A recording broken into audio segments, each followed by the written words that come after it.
सचिन अहिर यांच्या बंडखोरीमुळे ठाकरे उद्विग्न झाले। ज्यांना सगळं काही दिलं तेच सोडून जात आहेत। आदित्य ठाकरेंनी ही प्रतिक्रिया दिली। साथ सोडल्यावर स्वार्थी होतात का? सचिन अहिर यांनी हा सवाल उपस्थित केला। जे जवळचे लोक आहेत ज्यांना सगळं काही मिळतं हेच स्वतःच्या स्वार्थासाठी जे निघून जातात हे आम्ही आता पाहत आलो। याच्यात काही नवीन नाही, धक्का बसण्यासारखं काही नाही। तसं पाहिलं तर वरळी असेल, पूर्ण शिवडी वगैरे हा पूर्ण पट्टा हा बालेकिल्ला होता आणि अजूनही आहे।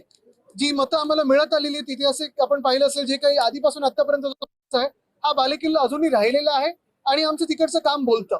म्हणून कोणी येण्यानी कोणी जाण्यानी धक्का काही बसत नाही।